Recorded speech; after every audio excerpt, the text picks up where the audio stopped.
Touring Review, print speaking to the blind, celebrating 40 years of audio newspaper production. Welcome to this week's edition of the Glasgow Times podcast, recorded in the Bishop Briggs Media Centre by our amazing volunteers. You can get in touch with us via Facebook, Twitter or Instagram using @QinReview. That is @CuenDreview. You can also contact us directly by emailing information@cuenreview.com.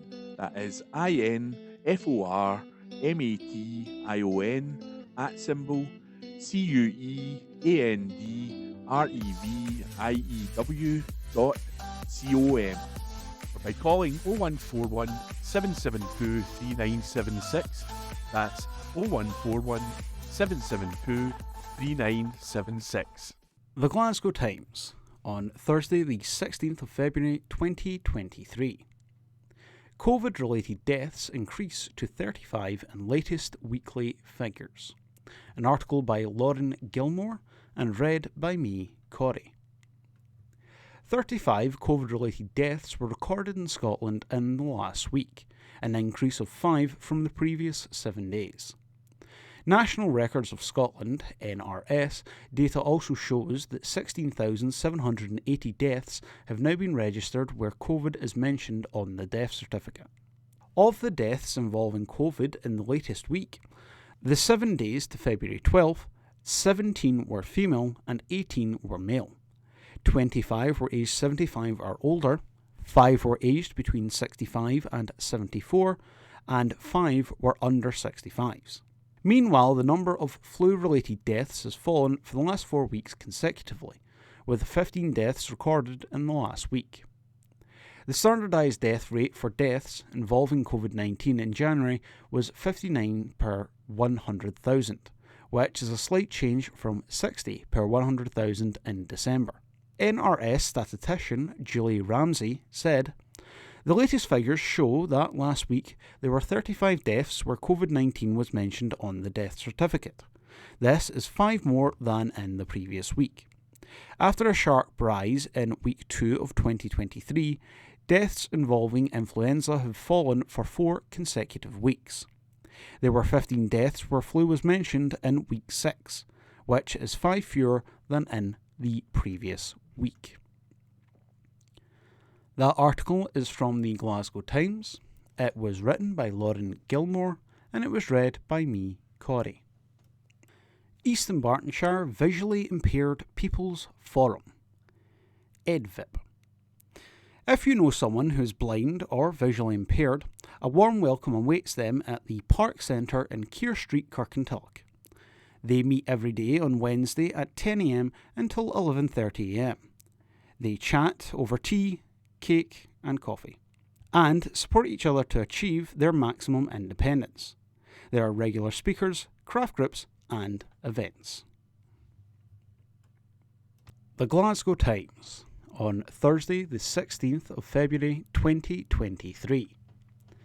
Glasgow Sheriff Court. Man who refused to give a cigarette attacked. An article by Connor Gordon and read by me, Corey. A thug who attacked a man after he refused to give him a cigarette has been jailed for 212 days. Lee MacLeod, 31, lashed out at Andrew Clark in Thorleyburn on July 7, 2022. MacLeod took Mr Clark to the ground and pinned him down with his foot before trying to steal his bag. Co-accused Laura Graham, 33, had also made efforts to take the rucksack. MacLeod pleaded guilty at Glasgow Sheriff Court to assault and attempted robbery. Pregnant Graham admitted attempting to rob Mr Clark.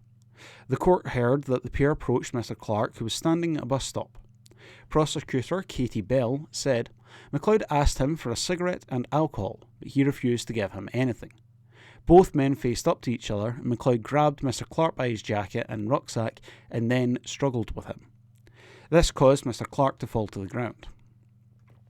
An employee at the nearby bakery shouted for MacLeod to stop, but the attacker claimed that Mr Clark had a knife. The employee stated that she did not see Mr Clark with a blade. Graham, meantime, repeatedly grabbed Mr Clark's rucksack, but he held on to it. The victim then put the bag in between his legs. Miss Bell, MacLeod returned to the victim and put his foot on him, then attempted to grab the bag.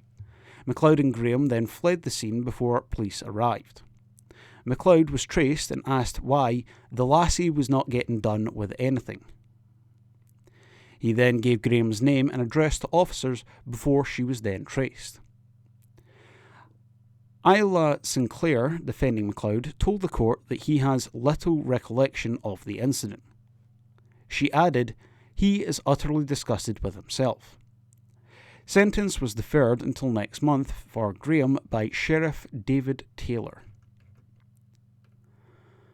That article was from the Glasgow Times. It was written by Connor Gordon and it was read by me, Corey.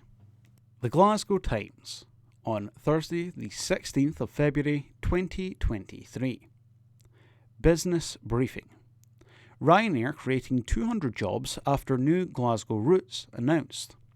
An article by Brian Donnelly and read by me, Corey. Ryanair is to create 200 new jobs at its Scottish maintenance facility to support expansion plans that include new routes and more flights to European sunshine destinations. The Dublin-based budget airline announced its summer 2023 schedule for Glasgow, operating routes from Glasgow and Prestwick airports, including 2 new routes from Prestwick to Marseilles and Pisa, starting in April, and increasing frequencies on its ever-popular Glasgow to Dublin route.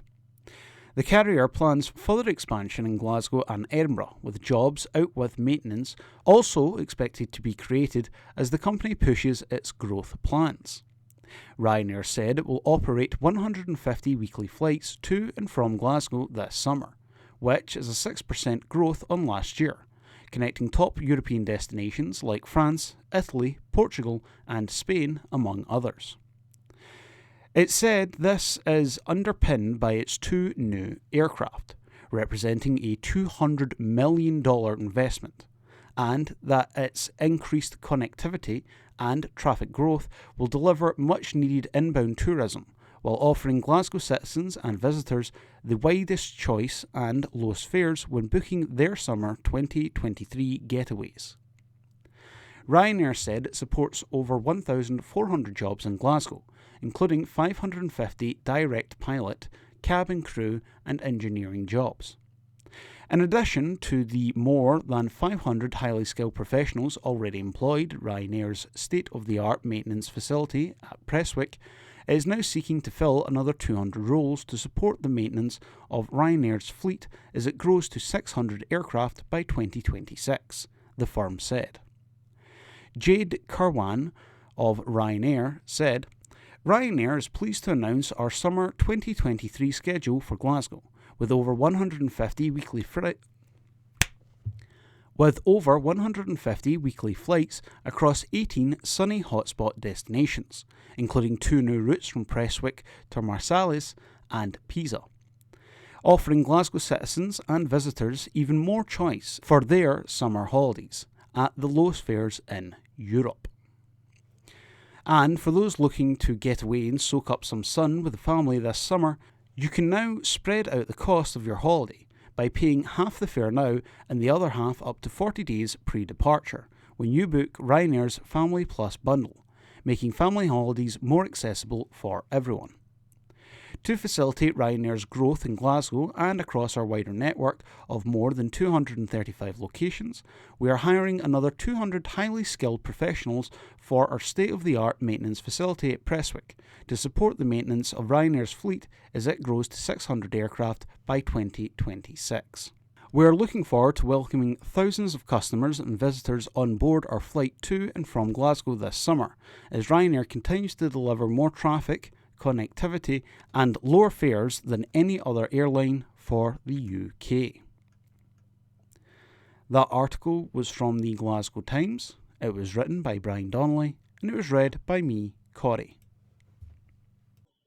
Evening Times, February 16. Opinion. Nicola Sturgeon says, Scots are rallying behind efforts to help earthquake victims. A week ago, we woke to the news of the devastating and shocking earthquake in Turkey and Syria. More than 20,000 people are now known to have lost their lives, and there has been severe damage to homes and infrastructure in both countries. Charities and frontline organisations estimate that there could be around 17 million people impacted, many of them left without shelter in harsh winter conditions. And there's no doubt that the devastation caused by the earthquake will be felt for some considerable time to come. The Scottish Government have committed £500,000 in emergency funding for the Disasters Emergency Committee, DEC, to support the humanitarian and efforts following the earthquake. That funding will support those affected with medical care, shelter, food and clean water.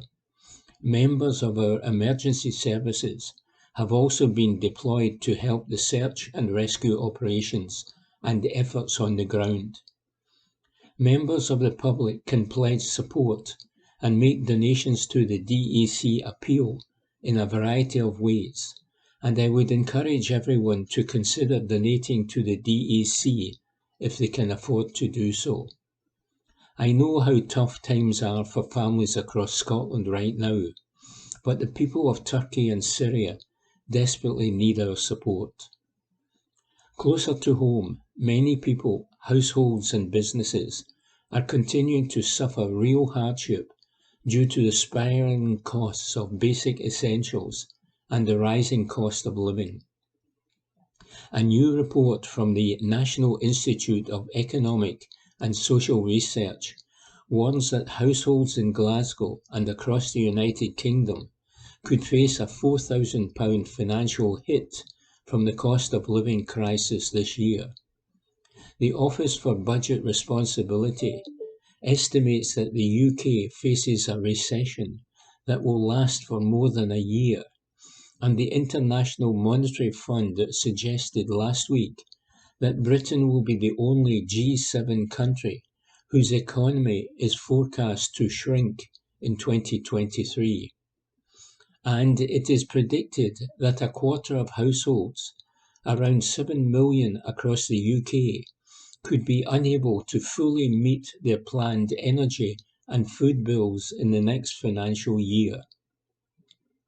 With Westminster causing political and economic chaos due to constant U-turns on tax policy, ill-judged tax cuts, 4 UK Chancellors in the space of 4 months, and Liz Truss's disastrous mini-budget, the Scottish Government remains clear what our priorities are. We are choosing to invest in our economy and in the people of Scotland. Financial experts also agree, with a new report from think tank the Institute for Fiscal Studies, the IFS, concluding that Scotland's tax and benefit system is more progressive than the rest of the UK. The IFS reports that policies introduced in Scotland since 2017, such as changes to the benefit system and the £25 Scottish child payment, have particularly increased the incomes of poorer families with children. While it is great to see these fairer policies implemented by the SNP recognised as making a real difference to the lives of ordinary Scots, the UK government's financial plans look increasingly bleak, and there is no doubt that they are causing and will continue to cause significant challenges for us here in Scotland. We have consistently called on the UK government to provide additional support with energy costs for vulnerable households. Prior to the introduction of the energy price guarantee last October, we called for the energy price cap to be frozen, and now we need the UK government to cancel its proposed rise, along with the reduction in support for domestic consumers. The Scottish Government continued to take the action that we can to support households, including measures such as the doubling of the Fuel Insecurity Fund to £20 million to help households at risk of self-disconnection or self-rationing their energy use. However, the key levers to really make a difference when it comes to supporting people through this crisis lies with the UK government, and we will, of course, continue to press Rishi Sunak to use these levers in the interests of households and businesses across the country, says Nicola Sturgeon. From the Glasgow Times, Friday the 17th of February 2023, from the news section, man arrested after trying to abduct taxi driver in Paisley, by Jacob Nichol. A man has been arrested after allegedly trying to abduct a taxi driver in Paisley. It is claimed the 56-year-old passenger began acting aggressively towards the victim as the cab was travelling along Glasgow Road in Paisley at around 10 p.m. on Thursday. Police also claim the suspect produced a knife. The victim, who managed to stop and get out of the vehicle, was then allegedly followed by the man on foot. Police said the taxi driver soon returned to his vehicle and drove off. The suspect was later traced by officers and taken into custody. He has been charged with attempted abduction, breach of the peace and possession of a knife, reports our sister title The Gazette. The suspect is due to appear at Paisley Sheriff Court today. And that article was by Jacob Nichol. From the Glasgow Times, Friday the 17th of February 2023, from the news section, second school to be built in Darngaville village after numbers blunder, by Jacob Nichol. Renfrewshire Council has confirmed that a second school will need to be built to cater for Darngaville village. The announcement has been made following new analysis suggesting that space could be required for as many as 1,500 pupils in the future. It had previously been estimated the current roll of 463 at Darngaville Primary in Arrochar Drive could rise to as much as 620 by August and further to 705 the year after that. The school has a preferred maximum of 548, while previous sums predicted the register would not exceed 430. In an update to parents today, Stephen Quinn, Director of Children's Services at Renfrewshire Council, said members of the Education and Children's Services Policy Board would be asked to give approval to progress work on a new school at their next meeting on March the 9th. He added, "The new school will require capacity for around 700 pupils. As part of our long-term planning, we will develop further options to give us the flexibility to increase primary school capacity in the wider area, should it look likely to be needed. We are already in discussions with the landowner BAE Systems over securing land within the Darngaville development for a new school, and will continue that as a priority. We estimate the project to design and build a new school will take around 36 to 42 months from start to finish. We will provide a firmer timeline for this once the site of the new school is agreed." Council chiefs have apologised for the blunder, with 6 modular classrooms to be introduced at the site over the summer break. The error sparked outrage among opposition councillors and the parent council. Renfrewshire Council leader Ian Nicholson said, "We understand the concern expressed by parents in the Darngaville area over school capacity. I can assure them our full focus is on getting the right solution for local pupils, which is why officers are now able to progress plans for a new school in the area. A significant error was made when planning the current school, and the circumstances behind this are now subject to an external review. Throughout the process, engagement with the school parent council and wider parent community will be crucial, and we will ensure the reviews are sought as we develop further options." And that report was by Jacob Nichol. From the Glasgow Times, Friday the 17th of February 2023, from the news section, SNP councillor probed over accusing rivals of wanting to kill people. Report by Jack Thompson. An SNP councillor in Renfrewshire is being investigated by an ethics watchdog after accusing political rivals of wanting to kill people during a debate on independence. Will Mylett made the comments at a full council meeting in June, claiming Labour and Conservative governments were more than happy to put money into nuclear weapons and have the ability to commit genocide. He added, "You want to kill people, you don't want to feed people. That's the difference, and that's what I want to change. I want Scotland to be away from nuclear weapons, and your party support Trident on the Clyde. They will never remove it, it will never appear in your manifesto. Again, we've got the crocodile tears every single time." In a statement directed at a Conservative member, he then said austerity amounted to no more than the murder of the people that you're here to look after. Councillor Milet's language sparked a complaint to the Ethical Standards Commissioner for Councillor Alec Leishman, which has since been accepted for investigation. He considered the rant to include bullying and offensive language, which he found distressing and upsetting, and incompatible with the councillor's code of conduct. Councillor Milet, who represents Paisley East and Central, was asked by the Commissioner to provide an explanation for the comments he made during the meeting on June the 30th. The watchdog will consider the evidence and decide whether this indicates if there has been a contravention of the code. If the complaint is upheld, Councillor Milet will have the opportunity to consider the conclusion and provide comments before the outcome of the investigation is reported to the Standards Commission for Scotland. It could then decide to ask the Ethical Standards Commission to investigate further, hold a public hearing, or take no action. A spokesperson for the watchdog has confirmed it is considering a case regarding Councillor Milet. Councillor Leishman has said he won't comment on the complaint while it is under investigation by the Commissioner. Meanwhile, Councillor Milet denies any wrongdoing. "I'm pretty certain I'm covered by my human rights under free speech," he said. "I did address some opinions, the rest of it was factual.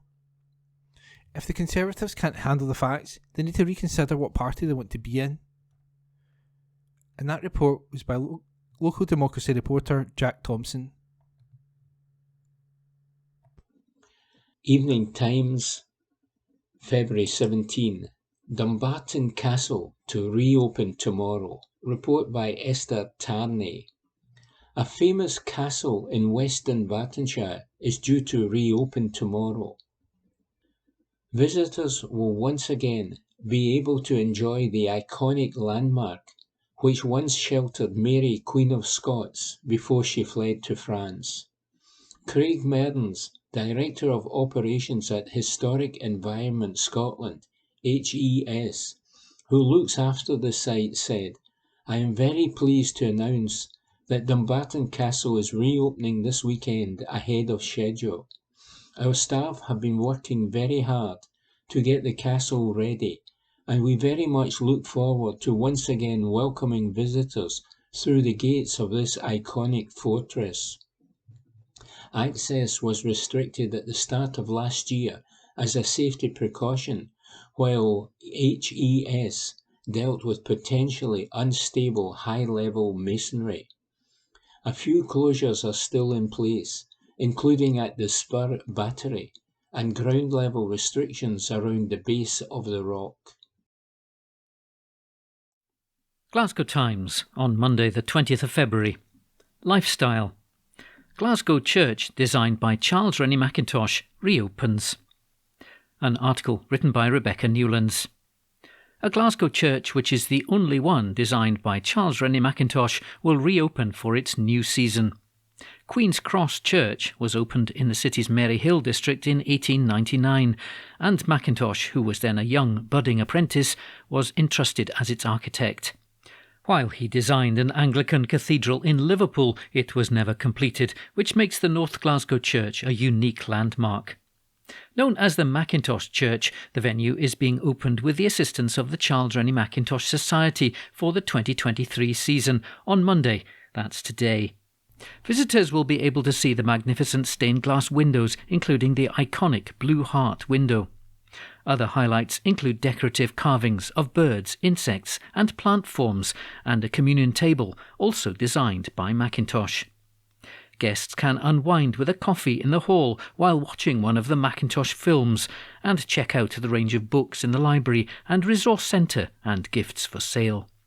Tours are available while staff are on hand to answer any questions. An article written by Rebecca Newlands. Glasgow Times on Monday the 20th of February. Lifestyle. Fears for Glasgow music venues after Flats plan given the go-ahead. An article written by Craig Williams. Fears for the future of two world-renowned Glasgow music venues were growing over the weekend after controversial plans for a mixed-use development with flats were given the go-ahead. Proposals for a landscaped and carbon-friendly development at the heart of Glasgow's merchant city were approved by the City Council's Planning Applications Committee following a public hearing. The plans for the Ingram Street site, which is currently being used as a temporary car park, include 109 sustainable apartments and ground floor commercial space, housed in buildings varying in height from 4 to 7 stories. Merchant City and Trongate Community Council wanted the land to be turned into a park, and over 140 objectors opposed the plans, raising concerns over the loss of 21 trees and the impact on the neighbouring city halls and Old Fruit Market music venues. The Residents' Forum said the hearing was the most important event for residents in the past 20 years and the culmination of a 4-year fight for the area's first green space.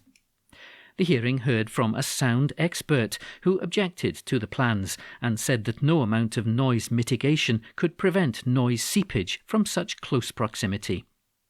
Lindsay McIntyre, a director at KSG Acoustics, was employed on behalf of Glasgow Life, which runs both the City Halls and the Old Fruit Market.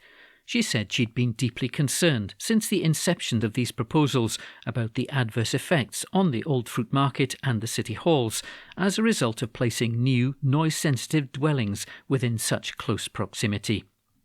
The city's Deputy Lord Provost, Bailey Christie Mains, took to Twitter to express how bitterly disappointed she was at the committee's decision to green-light the development, adding that it directly threatens the future of world-renowned music venues, the Old Fruit Market and the City Halls. Councillor Mains also tweeted that the sound expert was flabbergasted, as feels there is no way the City Halls and the Old Fruit Market won't be threatened with closure. The City Halls is Glasgow's oldest purpose-built performance and meeting space and has been entertaining visitors since 1841. The adjoining Old Fruit Market, which was a functioning market until the 1970s, has been reborn as a music venue. A spokesperson for Glasgow Life said, Glasgow Life fed into the planning process of this development as operators of the City Halls and the Old Fruit Market. We note the decision and look forward to working with developers as the project progresses. The vote by Glasgow City Council's Planning Applications Committee was tied at 3-3, but carried on the casting vote by its chairman, Councillor Ken Andrew, an SNP representative for Hillhead. An article written by Craig Williams. Glasgow Times, on Monday the 20th of February. Opinion. Sturgeon quitting made me furious, not delighted. The Tory View, a column written by Thomas Kerr. Last week, First Minister Nicola Sturgeon announced her resignation from office. As many readers will be aware, the timing surprised most people, but we knew this day was coming. After all the scandal, mismanagement and spin, the reality is that Scotland was getting fed up with our out-of-touch First Minister. However, I will say this about her. I admire her strength and determination in fighting for what she believed in. There can be no doubting that the now outgoing First Minister has put in an incredible shift through some extremely challenging times, not least during the COVID pandemic, and for that we should be grateful. But, for me, the praise ends there. Nicola Sturgeon's tenure in Bute House has to be recognised as one of the most divisive times for our great nation. She and her party have thrived for 8 years on causing schisms in Scotland, creating a toxic environment of nationalism where shouting down and bullying opponents is seen as part of the job. Indeed, I've no doubt my point will be perfectly illustrated on the comment section of this article online or in the mentions on my social media. Sadly, whoever comes next, I don't see this changing until we have a change of government in Scotland, one which focuses on the people's priorities, not the SNP's independence obsession. It would also be wrong of me not to touch on the other big local news of last week, the city's budget. As we expected, the Nationalist budget was the worst on record, with savage cuts to vital services, additional charges on much-loved venues, and council tax rising by a whopping 5% during a cost-of-living crisis. I'll have much more to say on this horrendous budget in the next few days, but the Glasgow Conservatives are clear that the SNP's culture of pay more, get less has to end. That's why, after our speeches, Councillor John Daly and I walked out of the chamber and joined workers outside in protest. I should also say we did this in unity with Labour and Green colleagues. Unfortunately, during a budget meeting, councillors are not allowed to vote against or abstain, so this was the best we could do to show Glaswegians that we are on their side, and that enough is enough when it comes to these savage cuts imposed on us by the SNP government. These cuts are why Nicola Sturgeon's resignation did not fill me with delight, as many might expect, but anger. I'm furious, and many Glaswegians will be too, that the architect of these savage cuts has decided to leave it to whoever her successor is to clear up this mess. The day before, councils up and down the country had to make unpalatable decisions due to her government's brutal cuts to our budgets. The First Minister announced her resignation. A Glasgow MSP who will see in her own constituency what years of underfunding our council has done to our communities. What added insult to injury was that during her very long, self-indulgent press conference, it took until she was prompted by a journalist to even mention her own constituency of Glasgow's South Side. That, to me, sums up all we need to know about the outgoing First Minister's attitude towards local services and our communities. Nicola Sturgeon has attempted to rewrite history since last week, but for many Glaswegians, it's too little, too late. That's why we aren't buying it, First Minister. After nearly a decade of failure, this resignation was the right move. On drug deaths, our NHS, education, the economy, policing, and many, many more issues, the record of this SNP government is of abject failure. A litany of broken promises and political spin is this First Minister's record. Sadly, I fear that whoever comes next will continue that legacy all the way to the ballot box, where we'll be waiting to cast the ultimate verdict. A column written by Thomas Kerr. Glasgow Times News on Monday the 20th of February. SNP contest for leadership is heating up. An article written by Tom Torrance. Glasgow Pollock MSP Humza Yousaf has received a number of endorsements in his bid to replace Nicola Sturgeon as SNP leader and First Minister, after declaring that he would stand for the top job yesterday. Former Minister Ash Regan, who resigned from the government over concerns around the Gender Recognition Reform Bill, also joined the race. Mr Yousaf said he had been through a roller coaster of emotions since Ms Sturgeon announced her resignation. Tweeting his intention to stand, he said, "I want to start by paying tribute to Nicola Sturgeon. She's been an incredible party leader and an exceptional First Minister. Thank you, Nicola, for all that you've done for Scotland.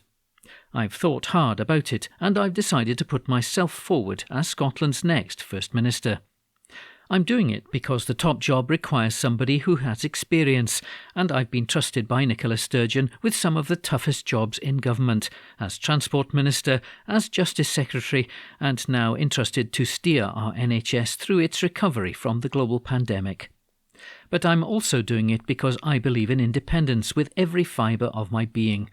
I believe independence is needed now more than ever before, particularly after a decade of austerity.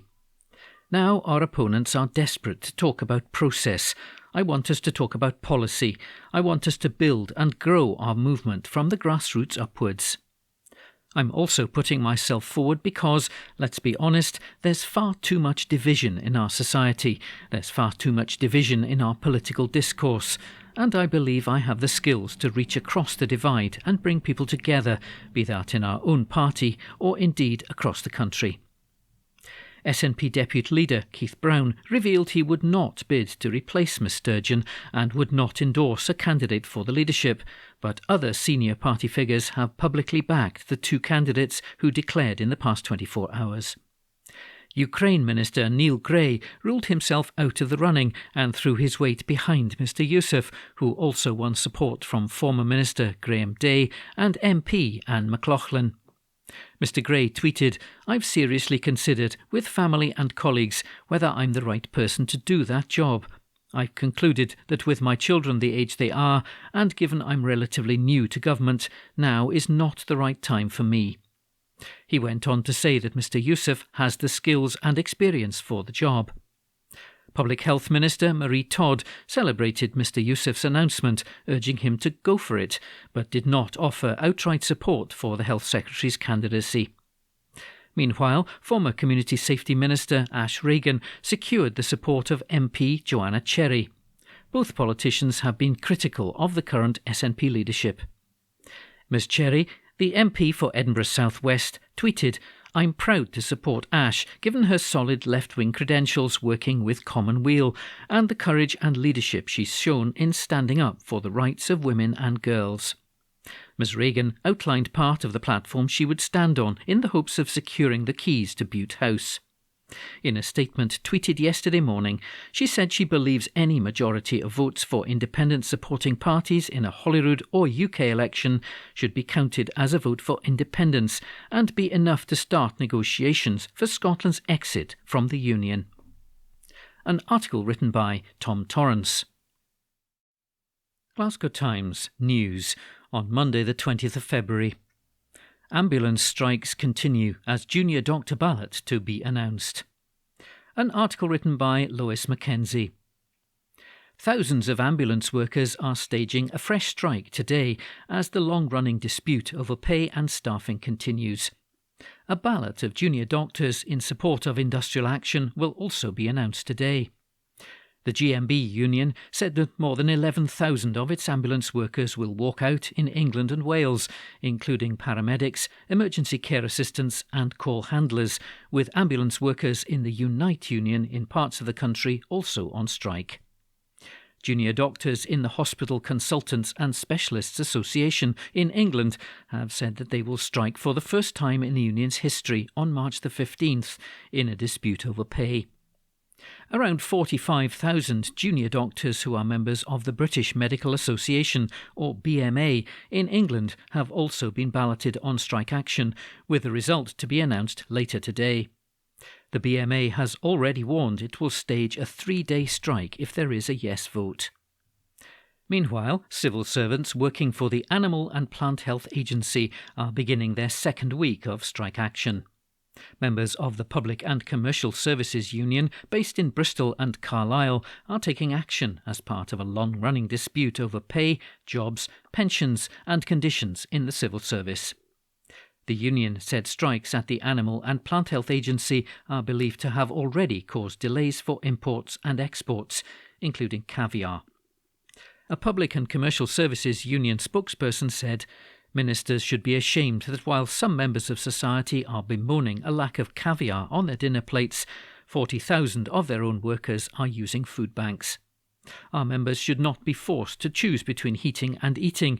They should be paid a fair wage for the important work they do." Rachel Harrison, GMB National Secretary, accused the government of being tin-eared, adding, "It's been over a month since the government engaged in any meaningful dialogue. They're missing in action and refuse to talk pay." The BMA's most senior doctor accused the Prime Minister of being thoughtless and bellicose in his refusal to find a workable agreement with NHS staff over pay and conditions. Speaking at a Young Doctors Conference in Bristol, Professor Philip Banfield, the BMA's chairman of council, said Rishi Sunak and the Health Secretary, Steve Barclay, are standing on the precipice of a historic mistake. He said that refusing to enter meaningful negotiations with trade unions means the government is guaranteeing escalation, while thinking they can stay silent and wait it out is reckless. Professor Banfield said junior doctors deserve better and are not expensive for the expertise and skills they provide. He accused the government of letting patients down, adding, "All NHS staff are standing up for our patients in a system that seems to have forgotten that valuing staff and their well-being is directly linked to patient safety and better outcomes of care." Meanwhile, striking nurses will be paid 60% more by the Royal College of Nursing, or RCN, than during previous walkouts, it's been revealed. The RCN also disclosed that it's received £250,000 in donations from the public since starting its strike action for more pay in December. The union is increasing the day rate for those on the picket line from £50 to £80. Nurses who have already gone on strike for 4 days will get £120 a day as the RCN dips into a £50 million fighting fund before an unprecedented full 48-hour walkout on March the 1st. The daily take-home pay of a nurse on an average salary of £36,000 is about £135, assuming a 4-day working week. A typical nurse who took part in all 6 strike days, plus the 2 in March, could in theory claim £540 in strike pay, but will have lost £1,080. The RCN said the move is aimed at shoring up nurses' resolve and undermining the government's strategy to wait out the strikes rather than negotiate. Public support for striking nurses remains the highest of any striking workforce, said the RCN. The union said the decision to include emergency services, cancer care and other previously exempt services has rocked NHS managers, who are calling on the government to settle the dispute or risk waiting times rising significantly as tens of thousands of operations are cancelled. Hospital trusts have been told to submit a risk assessment of next month's strike to NHS England by midday on Monday. A Department of Health and Social Care spokesperson said, "We hugely value the work of junior doctors, and we have been clear that supporting and retaining the NHS workforce is one of our main priorities. As part of a multi-year deal we agreed with the BMA, junior doctors' pay has increased by a cumulative 8.2% since 2019 and 2020. We also introduced a higher pay band for the most experienced staff and increased rates for night shifts." The Health and Social Care Secretary has met with the BMA and other medical unions to discuss pay, conditions and workload. He's been clear he wants to continue discussing how we can make the NHS a better place to work for all. An article written by Lois Mackenzie. Glasgow Times News on Monday the 20th of February.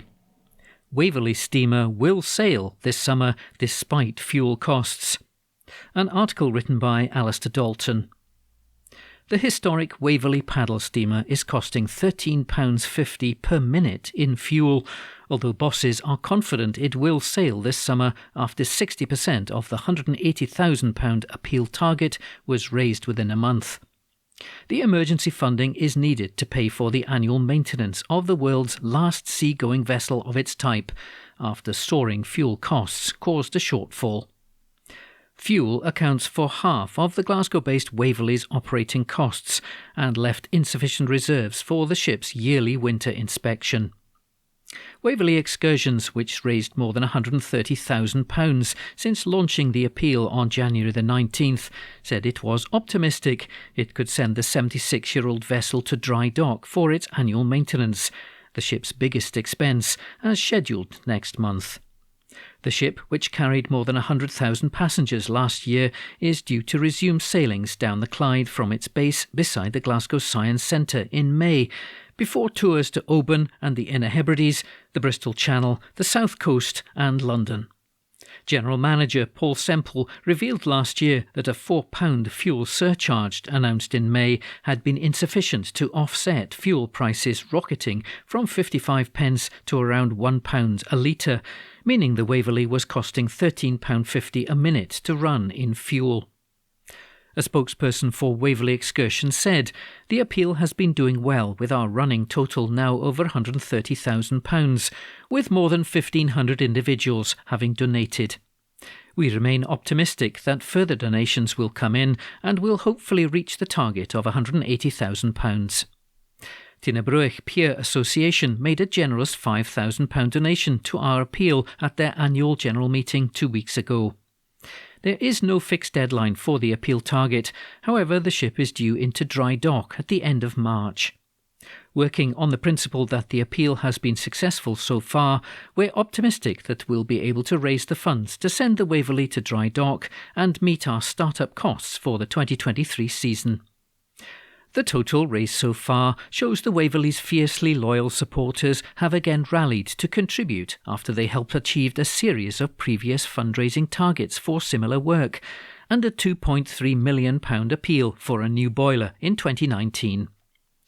Launching the latest appeal, Mr Semple said, "Due to the increasing operating costs last season, we don't have enough money to afford this year's dry dock and the numerous other costs we incur in the weeks before Waverley starts sailing.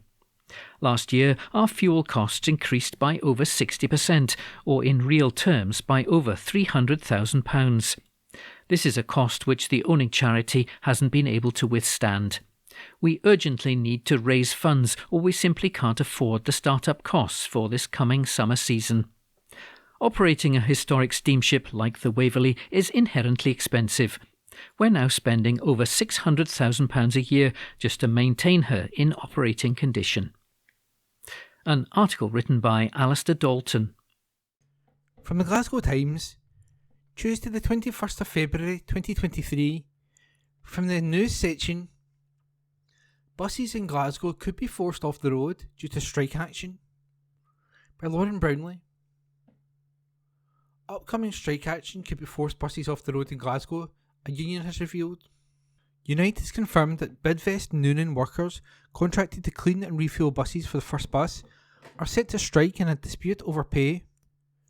More than 100 cleaners, fuelers and shunters contracted to work in First Glasgow and First Aberdeen bus depots will be striking after previously rejecting a 2% pay offer backdated to 2022.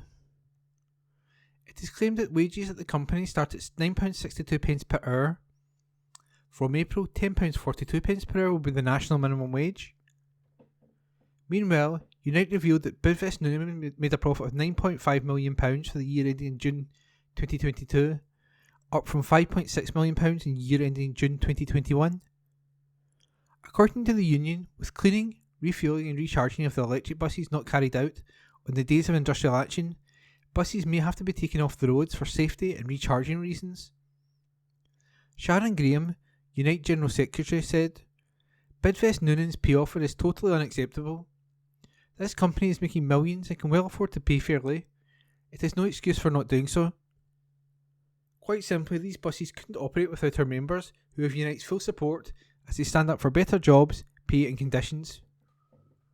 The strike action will take place at Glasgow and Aberdeen depots from 3 p.m. on Wednesday, March the 1st, concluding at 6 a.m. on Saturday, March the 4th. Bus depots to be impacted by strike action include Glasgow Road, Blantyre, Cathcart Road, Glasgow, South Street, Glasgow, Birch Meadow, Dumbarton, Castle Hill Road, Wishaw, and King Street, Aberdeen. The Bidvest Noonan contract workers were outsourced by First Bus in Glasgow in 2016 and then December 2022 in Aberdeen. Wendy Dunsmore, Unite Industrial Officer, said, "The strike action by Unite members working for Bidvest Noonan will lead to First Bus having to take buses off the roads in Aberdeen and Glasgow. The 2% offer backdated to last year is totally unacceptable to our members. This dispute is a problem of First Bus's own making because they outsourced these workers years ago. Unite is demanding that they be brought back in-house and paid fairly." A spokesperson for First Bus Scotland said, "We understand Bidvest Noonan workers have been balloted in relation to strike action. First Bus is assisting Bidvest Noonan to find an agreement that is mutually beneficial to all. Bidvest Noonan has been contacted for comment." And that report was by Lauren Brownlee. From the Glasgow Times, Tuesday the 21st of February 2023, from the news section, "Exclusive. Don't fear the smear. Glasgow Times launches new campaign." This article is an exclusive by Maxine MacArthur. The Glasgow Times has vowed to tackle a staggeringly low uptake of cervical screening tests across the city. Don't Fear the Smear is calling on women and people with cervixes to attend their routine appointments and keep on top of their health. Experts claim cervical cancer could be eliminated in the near future, making it the first form of the disease to ever be controlled if everyone attended their routine appointments, known commonly as smear tests, and received the human papillomavirus vaccine, HPV vaccine. Each day, 2 women in the UK die as a result of cervical cancer, which is the most common form of the disease in women under 35 in Scotland, and 1 in 4 of the most common types in the entire world. However, in Glasgow, just 65.4% of eligible people, which is those over the age of 25 in most cases, take up the offer to attend. Alarmingly, those who do attend are now facing even longer waits to receive the results and vital follow-up appointments. Initial results should be received by the patient and GP around 2 weeks after the exam took place. NHS Scotland, however, has apologised for delays and asked those waiting not to contact their GPs to chase up the information until 8 weeks have passed since the smear test.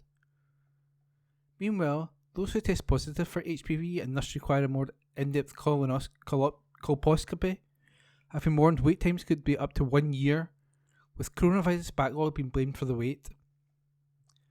A Scottish Government spokesperson said, "The NHS has faced the greatest challenge in its 74-year history, and it remains under extreme pressure as we recover from the COVID-19 pandemic. We must recognise the enormous impact of the pandemic has had on our health service, with the pausing of all non-emergency treatment inevitably leading to planned care delays and an increase in waiting times. We continue to work with NHS boards to maximise capacity and reduce the length of time people are waiting for appointments and treatment. The NHS Recovery Plan, which is backed by more than £1 billion of additional investment, sets out how we will increase NHS capacity as quickly as possible. We remain committed to finding cancer as early as possible, which is why patients with suspected cancer are prioritised for diagnostics. Scotland is leading the way in fighting cervical cancer, with a new drug designed for late-stage patients being approved by the NHS just last week.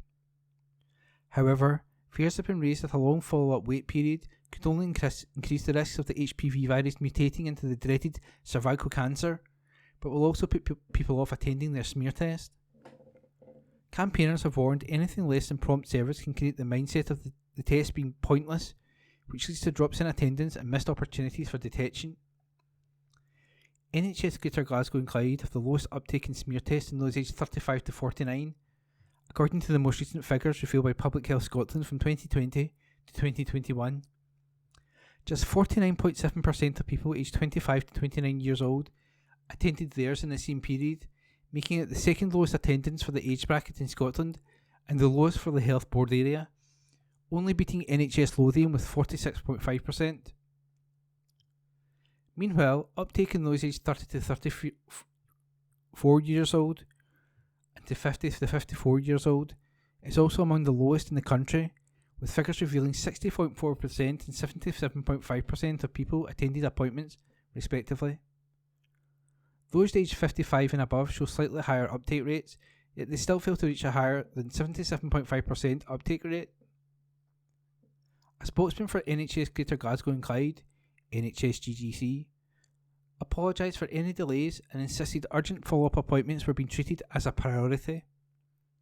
We apologise to any patient either waiting on lab results following a smear test or for a follow-up colposcopy appointment.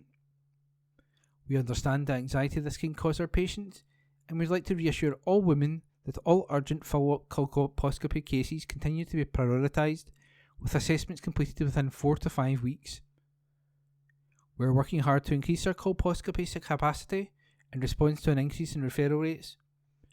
This includes the prioritisation of colposcopy within existing gynecological clinic footprint, additional recruitment of locum consultants, with again focused in colposcopy, and the development of a nurse-led colposcopy service.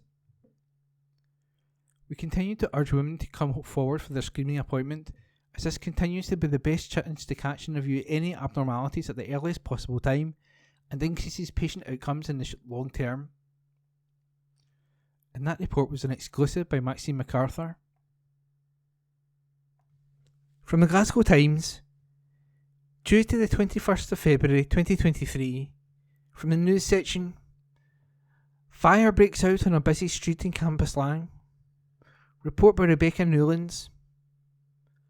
A blaze broke out near a shop on a busy road which sparked a 999 response.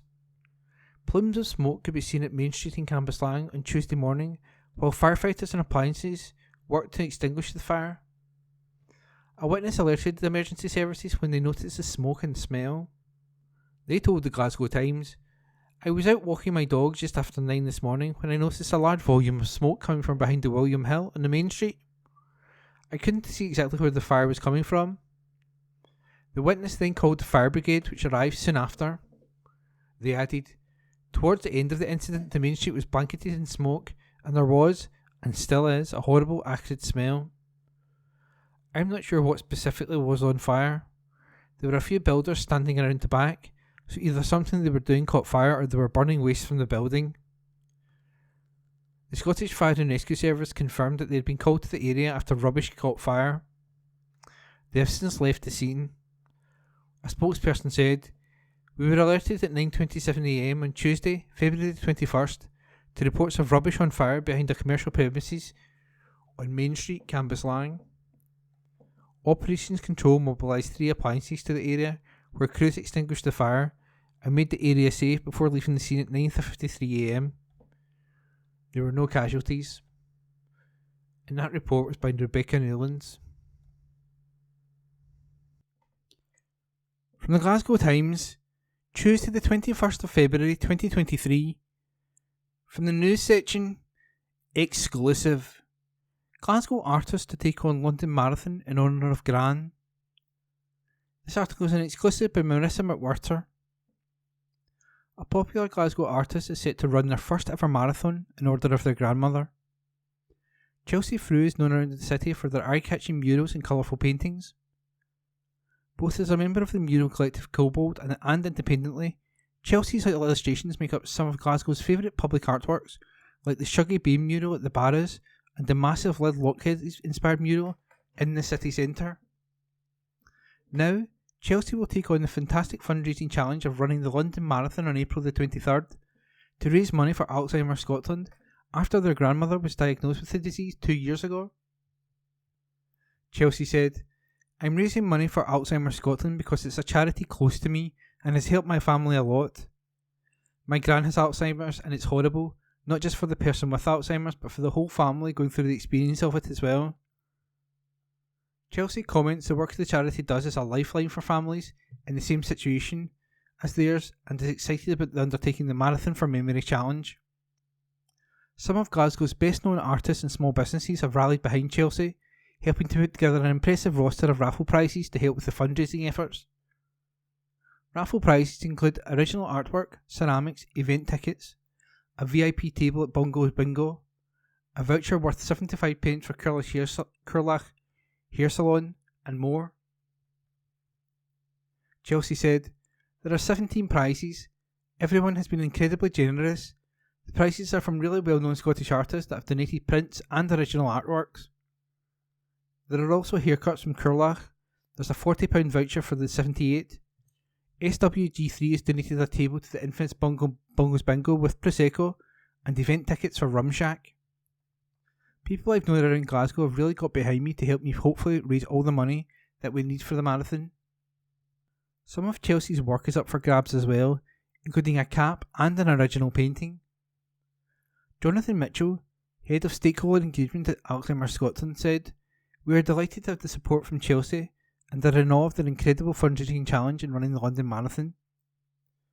There are more than 90,000 people in Scotland currently living with a diagnosis of dementia, and Alzheimer's Scotland exists to make sure that nobody faces dementia alone. We are only able to do that thanks to dedicated fundraisers like Chelsea, and we are truly grateful for their support. To enter the raffle for £5, go to raffle.com, that's RAFFALL.com. And that article was an exclusive by Melissa McCarthy. From the Glasgow Times, Tuesday the 21st of February 2023. From the news section, Helen Flanagan's makeup artist wins top award at Glasgow event. An article by Rebecca Newlands. A Hamilton makeup artist lauded by Helen Flanagan has won a top award. Kirsty Martin was named Celeb Makeup Artist of the Year at the Scottish Makeup Awards, which was celebrated in a lavish ceremony at Glasgow's Hilton Hotel. She took to Instagram to share the news of her achievement, writing, "On cloud 9 still from last night. Celeb Mute of the Year at the Scottish Makeup Awards. Thank you, thank you, thank you. So blessed and grateful to be doing my dream job." Former Coronation Street star Helen, who has appeared with Kirsty at makeup masterclasses in Glasgow, congratulated her on the win. She wrote, "So proud of you, my beautiful friend." Kirsty is regularly booked by clients including Corrie actress Katie McGlynn, TV presenter Jean Johansson, and Miss Great Britain winner Amy Misak. And that article was by Rebecca Newlands. From the Glasgow Times, Tuesday the 21st of February 2023, from the news section, "New management wanted for Green King Bar in Glasgow near Hampden Park," by Marissa McWhirter. A Glasgow bar owned by drinks giant Green King is in need of a new operator. The Corona Bar and Kitchen, formerly the Butterfly in Pig South, is advertising an opportunity for new management to take over. The company is looking for someone to raise standards, utilise digital marketing and modernise the offer to help it stand out from the local competition. The Pollockshore Road watering hole is described as popular with an older crowd during the day and younger people throughout the evening, especially with its proximity to the Shed nightclub. The Corona is known for its open mic nights and live music, and will also be turning into a Karen's Diner from February the 24th to 26th. Interested applicants will be required to pay an entry cost of £13,705, which include stock, glassware, crockery, cutlery, fuel and cleaning materials, legal, brokers and stock taking fees, training fees, schedule of condition, working capital and deposit, which is £2,000.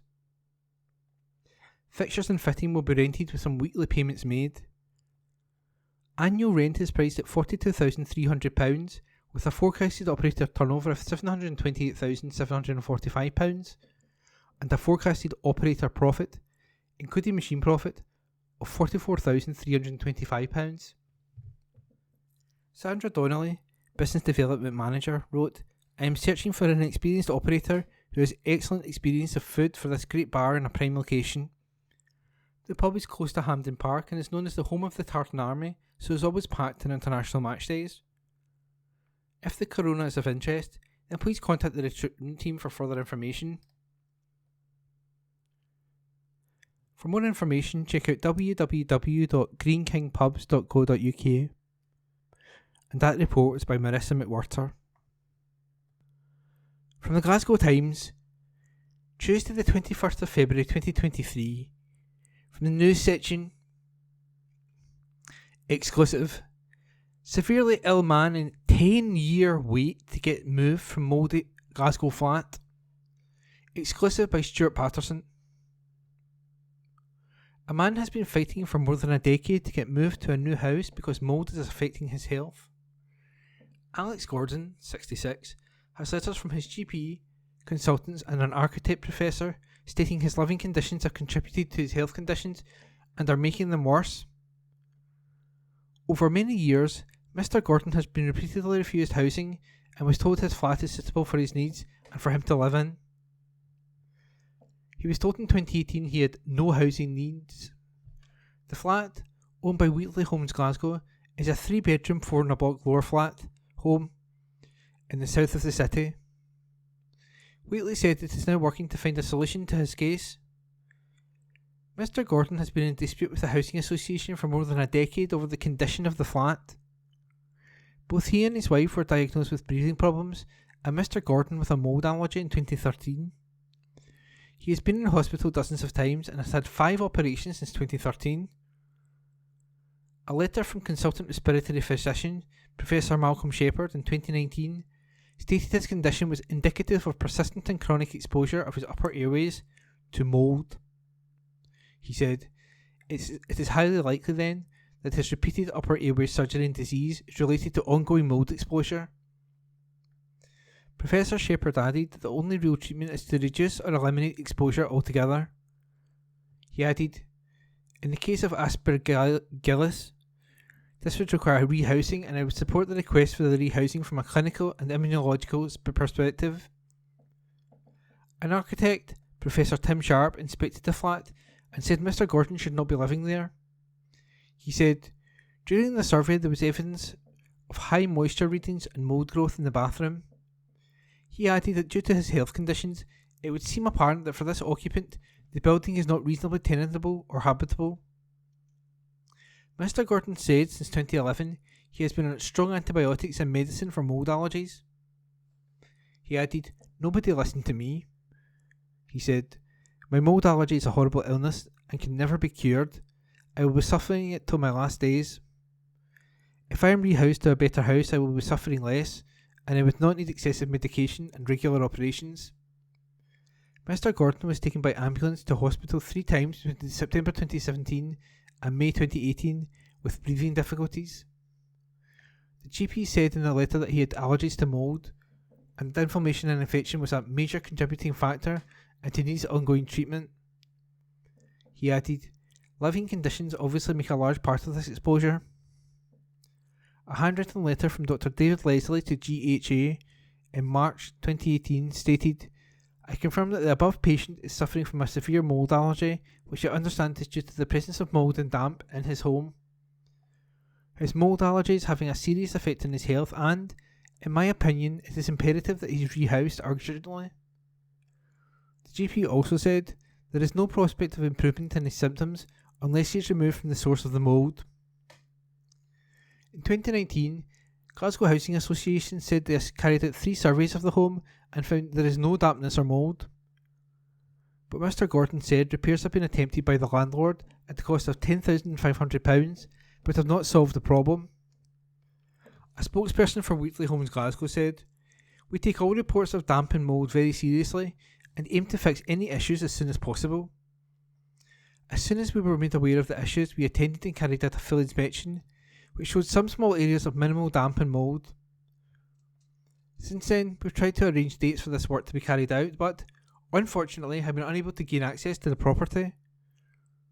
The tenant has been considered a top priority for a move with us since July last year for a top floor flat in Manswood. Unfortunately, we have had a very low turnover of homes of this type in that area, and we have been working with him to widen his areas of choice." Sean Clerkin of the Scottish Tenants Association has been assisting Mr. Gordon. He said, "The abhorrent treatment of Mr. Alex Gordon and his family over a period of years, having to live in terrible conditions of damp and mould that seriously worsened their health, is completely unacceptable. The family have to be rehoused immediately." And that report was an exclusive by Stuart Patterson. From the Glasgow Times of Tuesday the 21st of February 2023, from the opinion section, Mike Daly, "Glasgow's services can't be held with sticky tape." Glasgow City Council, GCC, set its 2023-24 budget last week, and it was a deeply soulless and melancholy affair. Fixing a £49.3 million spending gap for a new financial year with the economic tools of a ball of string and roll of sticky tape wasn't going to be easy or pretty. There is no magical solution, only a panoply of cuts. We now find ourselves in a most curious position. Council tax will go up by 5%, yet most of our local services will be salami sliced and reduced. Pay more, get less. To be fair, the private sector has deployed such tactics for years. Reduce the size of a chocolate bar while putting the price up. The phenomena of shrinkflation. It's a sad day when we treat our vital public services like this. Job losses are part of the solution. GCC's budget report said, "The proposals to meet the spending gap will require a significant reduction in staffing. Some of this will be delivered via non-filling of vacancies and attrition. However, voluntary severance will also be required. Local government is the biggest public sector employer in Scotland with 262,000 workers compared to 179,800 NHS workers and 27,600 staff working in the police and fire services. The lion's share of GCC's balancing exercise comes from 31.2 million of cuts to local services and the introduction of numerous increased charges. Nursery fees will go up above the statutory provision of 1,140 hours. Looking at GCC's budget papers, it's difficult to discern what this means for local people, as only headline figures are reported. Indeed, in the accompanying Equality Impact Assessment document, there is no illustration of what increases or cuts will mean for individuals affected. Much of the budget is death by 1,000 cuts. For example, £105,000 is saved from educational psychologists by staff turnover and early retirement.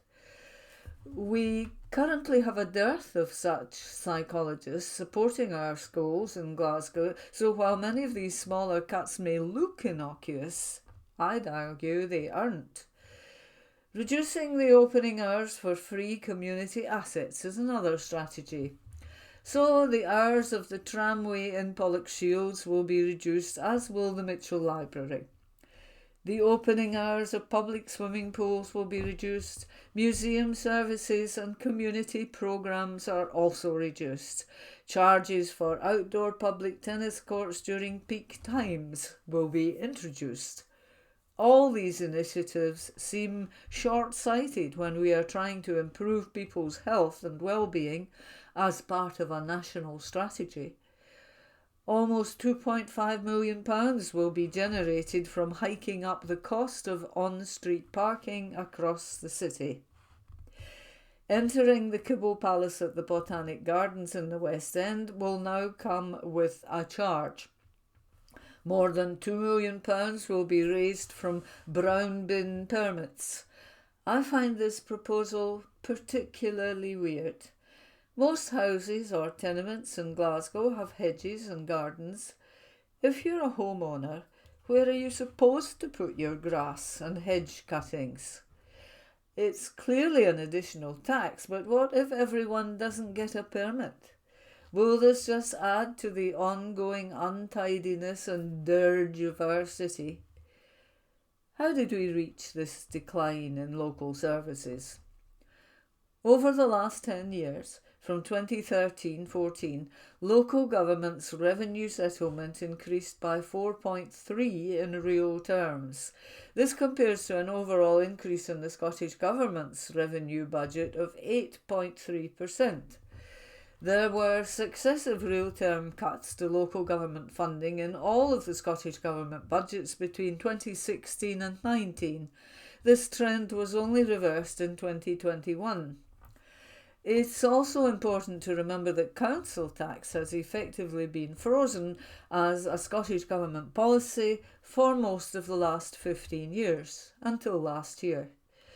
The Voice of Scottish Councils, COSLA, argues that any increase to local government funding has been heavily ring-fenced over the years.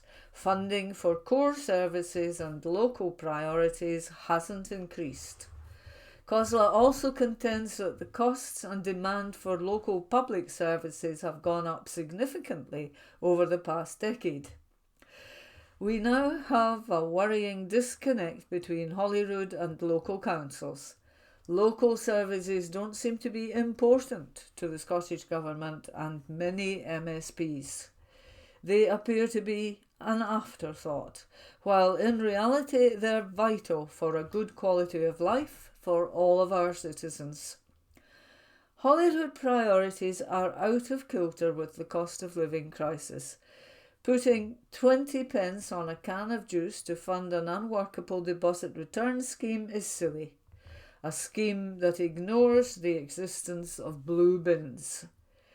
A 1.5 billion plus national care service that wouldn't give more community care services to anyone, but would suck the bone marrow out of local democracy by creating multiple expensive quangos. It's time to get our priorities right. It's time to stop defunding local community services. This article was by Mike Daly. From the Glasgow Times, Wednesday the 22nd of February 2023.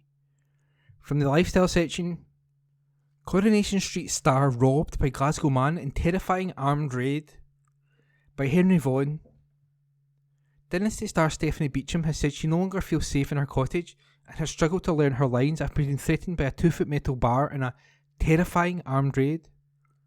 The 75-year-old actress, who starred alongside Dame Joan Collins in the hit 1980s series, was ordered to hand over her money and jewellery after confronting David Wilson from Glasgow after he broke into her home in West London. Wilson, 57, described as a habitual career burglar, was armed with a Jamie, a bar with a claw at the end, which he was raised in a striking motion before telling Ms Beecham, "Don't look at me." Prosecutor John Traversey told Southwark Crown Court, during the course of this incident, which was terrifying for Mrs Beecham, when in the circumstances of which she found herself, she had real fears for her life. Wilson, originally from Glasgow, was jailed for a total of 10 years and 5 months on Wednesday, after pleading guilty to aggravated burglary of the raid on October 25 last year, as well as a separate burglary in Sheffield on May the 5th, 2021. Judge Martin Griffiths said, "What you did had a traumatic effect on her. You violated the safe space of her home, causing her to be suspicious of non-existent threats, and even the difficulty of learning her lines when she goes for an acting job." Ms Beecham, who returned to Coronation Street as Martha Fraser last year, more than 12 years after her last appearance on the ITV soap, described the raid as a total violation of my privacy. Reading from her victim statement, Mr Traversey said, "She says what she considered her very safe, cosy cottage no longer feels safe." The prosecutor described an incident where Ms Beecham thought she heard a noise upstairs when she had come home and got her neighbour to stand at the door while she checked. Ms Beecham had a knife in her hand and didn't even realise this. She didn't know what she would have done, if anything, he said. She had to ask her partner to come and get cash out of a cash point, and felt herself being more aware of people in the streets and making more of a conscious effort to avoid contact with others. She found it very hard to learn her lines. She's an actor. She found it hard to concentrate, and without the support of those that work with her, she thought she may have difficulty fulfilling her contract. She was frightened to return home, which she had always considered as her safe place. She considered herself strong mentally, but it made her feel old and vulnerable. The court heard Ms Beecham has doubled her sleep medication, has nightmares and panic attacks, and no longer walks her dogs after dark. She has had mental holographic images of the defendant standing at the end of the bed with a weapon in his hand, Mr Traversey added.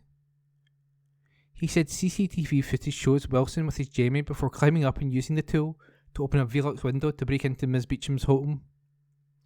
Stephanie Beecham was upstairs at her home in London, the Bayswater area, when she heard a noise downstairs, he said. She began to descend the stairs, calling out, "Who's that?" And she sees the defendant standing at the bottom of the staircase. He ran up towards her, holding up to her face what he saw as a metal bar with a claw at the end, some 2 feet in length, and what she described as undoubtedly a Jamie, as used by burglars since time immemorial to gain access to properties and steal therein. When he came up the stairs, she had her phone in her hand. He told her to drop it and get upstairs. She did as she was ordered and went into the bathroom. He then said to her, "Give me your money," and she emptied her wallet. Not satisfied with that, he said, "That's not your money," and went on to tell her, "Give me your jewellery." She took a silver bracelet from her wrist and gave it to him. The court heard Wilson then saw an oriental chest and said, "There's your jewellery," before using his Jamie to pry it open and sift through the contents. He turned to Ms. Beecham and held the bar up in line with his head in a striking motion and said, "Don't look at me." She bravely enough replied she was not looking at him. He then said, "I wish you weren't here," telling her again to stop looking at him and sending her into the bathroom. The court heard she locked herself in the bathroom and called the police once he had gone outside. Wilson also made off with her iPhone, purse containing bank cards and driving licence, and a pair of earrings.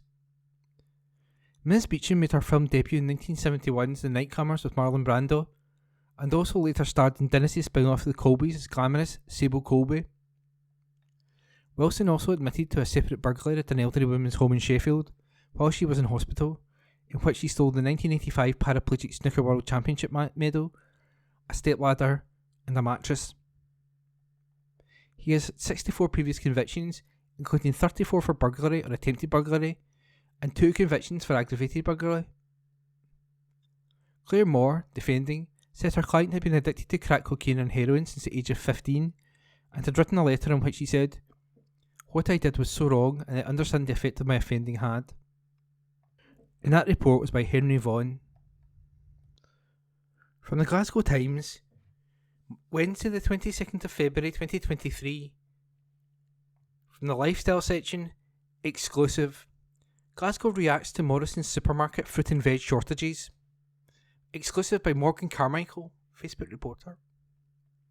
Supermarkets across Glasgow have started to ration fruit and veg following a poor harvest in Spain and North Africa. Stores such as Asda, Morrison's and Aldi are enforcing the initiative following a shortage of tomatoes, cucumbers, lettuce and peppers. Asda and Aldi will be limiting purchase of the above items to 3 per person, while Morrison's will only be allowing 2 units per person. With the shortages in rations set to last for several weeks, we took to the streets of Glasgow to find out the public's thoughts.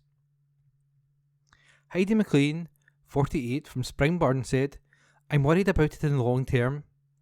It's concerning, especially for families in need, or if you've got a lot of children, or even people that have low immune systems that need to eat healthily. As well, if you have a lack of money, veg is a lot cheaper than most things and can make a vegetable soup and things like that. So not having that is worrying." Alan Ferguson, 39, from Hindland, also finds the shortage quite concerning. He said, "It's a bit of a pain looking for fresh fruit and veg. It's not just people you have to worry about in this, but also pets. My daughter has guinea pigs, and we had to go on a bit of a trek last night to get salad bags because all the shops were out. I'm a little bit worried, but I'm sure it will pass eventually." However, Kirsty Rizzo worries the issue might become frustrating.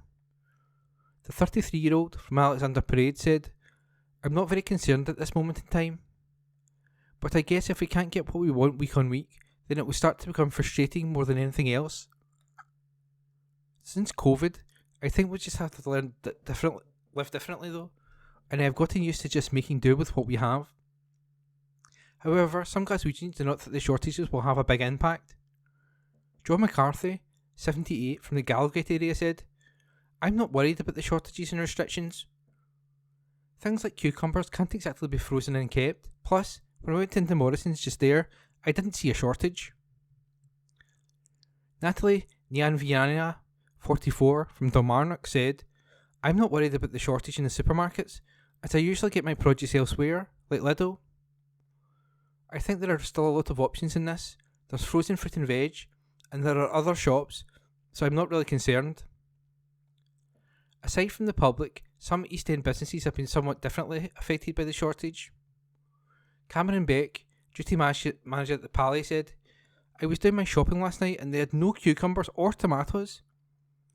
In the restaurant though, we haven't faced many shortages. We're seeing a much worse quality though, which might be coming from the shortage."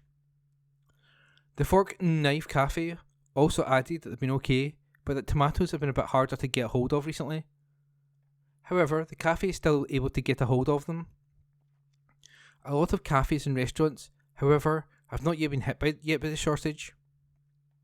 Both Cool Counter and Coy's Cafe, for example, stated they were okay so far. And that report was by Morgan Carmichael. From the Glasgow Times, Wednesday the 22nd of February, 2023. From the lifestyle section, Glasgow restaurant Una Lomi shortlisted for Restaurant of the Year by Rebecca Newlands. A Glasgow restaurant has been shortlisted as Restaurant of the Year. Una Lomi, which is one of only 2 cities' restaurants to have a Michelin star alongside Kiel Bruch, is a finalist in the category at the upcoming Scottish Excellence Awards. The Finiston Eatery is the first solo venture by award-winning chef Graham Cheevers, opened in June 2021 before being officially presented with a star in July 2022. Michelin lauded the European and Japanese influenced cuisine for its boldness and sophistication in cooking and said Una Lomi is worth a visit for the full tasting menu and the thoughtfully considered wine pairings. Other restaurants nominated in the category are Ilza in Edinburgh, Har Restaurant with rooms in St Andrews, Eden Banny Lodge in the Isle of Skye, and Station Road at the Lovett in Fort Augustus. The event will be held on Thursday, March 16, and is described as recognising and rewarding the high standards in hospitality, food service and tourism across the country. Providing a mark of distinction and a unique marketing advantage for finalists and winners in each of the categories, the awards highlight the hard work and commitment of individuals and businesses of all sizes who are helping to raise standards throughout the sector.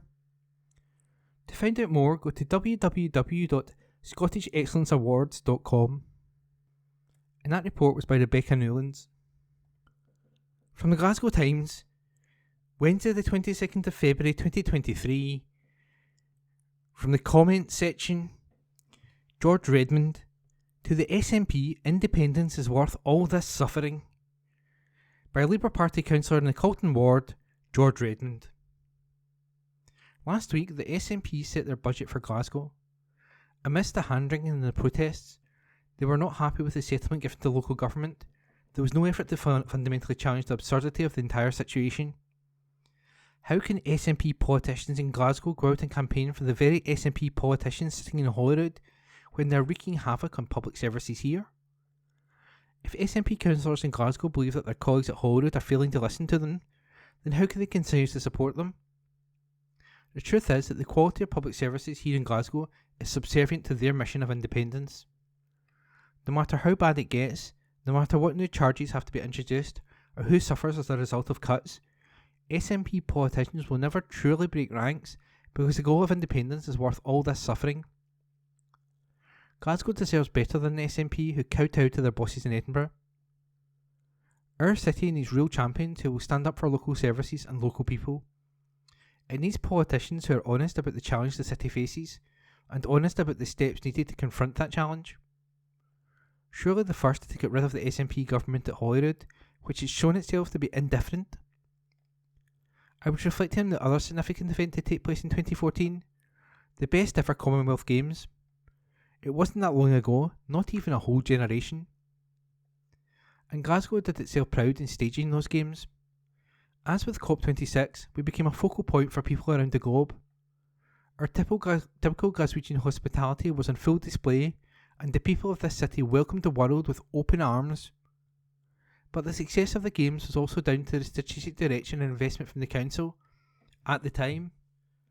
A council that, instead of sitting by as services were slashed, sought to invest in new sports facilities and new homes.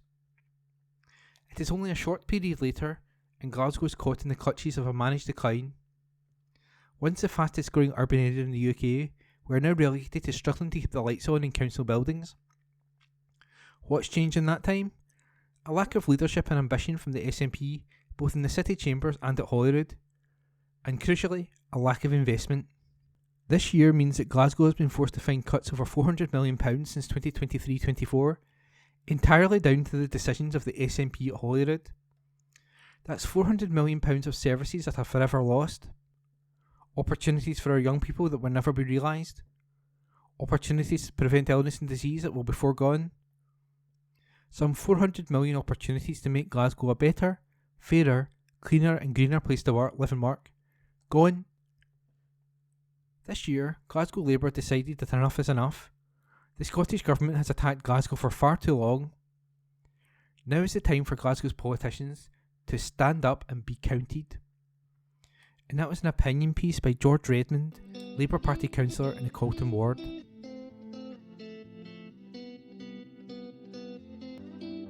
That concludes this week's edition of the Glasgow Times podcast. Please remember to subscribe to our channels at Review and Review and to tell your friends about our service.